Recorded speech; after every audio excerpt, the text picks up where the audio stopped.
Hello, landlords. Today we go back to the basics. Let's get started. Welcome to my YouTube channel. I've been helping clients for over a decade, and now I'm coming straight to you.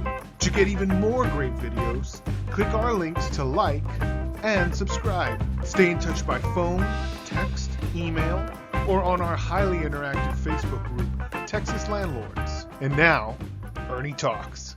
Now, don't take for granted the fact that some of you are very new to the game. And so today we're going to take a step back and cover some of the basics that have to do with being a landlord. Namely, how do you evict a tenant? It's important to have a good grasp of the basic steps so that you are successful along the way. As you're learning what it means to be a good landlord, it helps to have a general idea on which to build your experience. Now, you may be someone who's been a landlord for a significant amount of time, but you've never had to file an eviction. Well, whether you are an old pro or a rookie, today's video is going to help you out.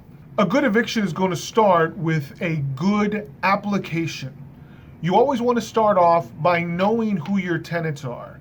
A good application will ask for rental history, work history, and will even check out criminal history of a tenant so that you know that the people who are with you are somebody you can trust, or at least have a good record with regard to their rentals and the way that they use their money. The application is also a good time to collect important data from your tenants, including their place of employment. You may also insist that a security deposit be paid from an active banking account. An active banking account tends to show the creditworthiness and the financial responsibility of a good tenant. Additionally, banking information can be used in the future should a judgment ever have to be assessed against this tenant. Next, you're going to want a good lease. In the comments below, you'll see a link to a blog post that I've done on the subject matter, along with various videos that I've done on the subject. But finding a good lease is essential to having a good landlord experience. You want a lease that comports with the Texas Property Code in its current version. One good source is naturally a real estate attorney, but you can also contact a licensed realtor in the state of Texas for advice and even for a copy of a lease that you can purchase. What we don't suggest is that you simply do a Google search for residential lease and print out the first thing that you see. What we found is sometimes landlords do that and find leases that are more appropriate for other states, or if appropriate for Texas, it was more appropriate sometime in the past. And so you want something not only that is going to protect your rights, but that currently comports with state law. Well, let's assume that you've taken care of steps 1 and 2, the application and the lease process, and now you have a tenant who is in default.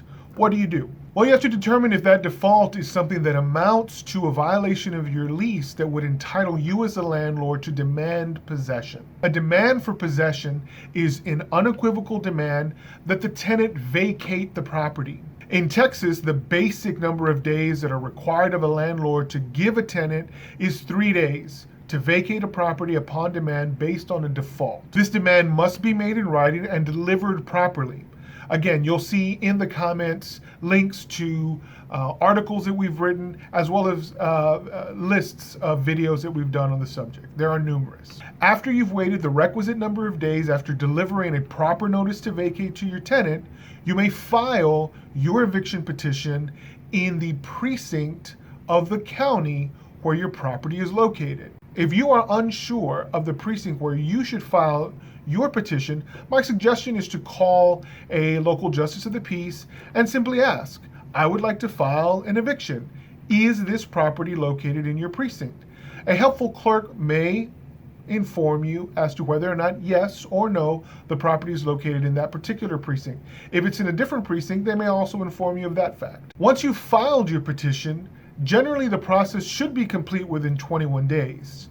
The court will serve the notice to the tenant, and as long as the tenant has been given no fewer than 6 days of notice prior to trial, the justice court should hold a trial setting within approximately 21 days. If the court is unable to serve notice on the defendant within that time, the case will likely be reset. However, once you are set for trial, my recommendation to you is that you bring all the necessary documentation to prove your case. This includes a copy of your lease, a copy of the notice to vacate that you delivered to the tenant, and any proof of the delivery of that notice, including a receipt from the U.S. Postal Service that you mailed your notice to the defendant. Our recommendation is that mailing happen by regular and certified mail. You'll also want to show up to the court with a copy of your ledger. A rent ledger is an important part of evidence in your eviction. If you are not currently keeping a ledger, our suggestion is that you keep either an Excel spreadsheet or even a handwritten book ledger where you record each of the payments submitted to you by your tenant. If you are accepting cash payments from your tenants, the Texas Property Code requires not only that you keep a proper ledger, but that you issue a receipt to your tenant for each cash payment. Failure to maintain a proper ledger or failure to submit receipts to your tenant who makes cash payments could complicate your eviction.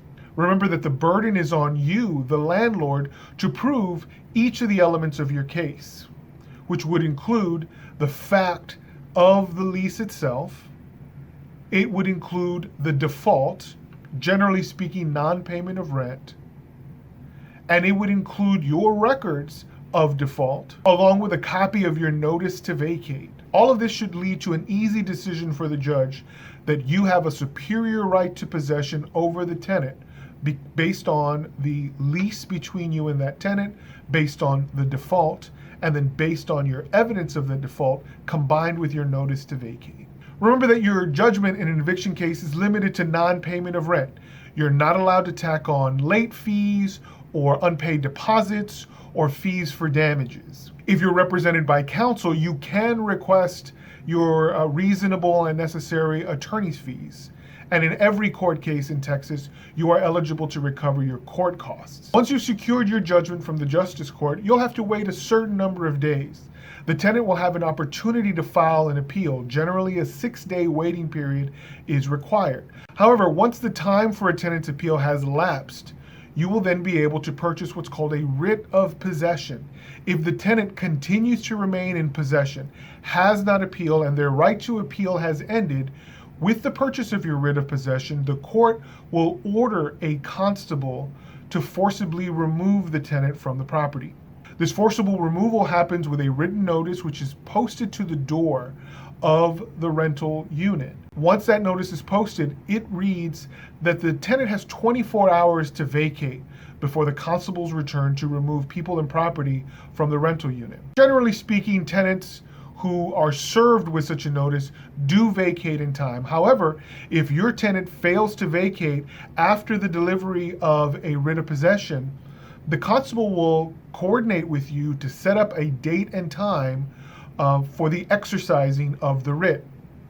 If it turns out that you appear on the date to exercise the writ and the tenant remains on the property, the constable will facilitate the removal of all of the persons inside as well as all of the property inside. And that same day, you should be able to recover possession of your property. So I hope you found this video helpful. These are the basic steps in every eviction in the state of Texas. Naturally, an actual eviction might be more in depth. There might be particular issues that come up in your case. If that's the case and you would like to speak to somebody, don't hesitate to give us a call or send us a text or an email. We'd be happy to facilitate in any way we can to assist you with your eviction. We'll be breaking down each of the steps that we described today in today's video and future videos as we go back to basics. But until next time, happy leasing. If you enjoyed this video, we invite you to like and subscribe. Follow our links to even more great content. We're always adding to this collection. If you have a video topic you'd like to see, comment below.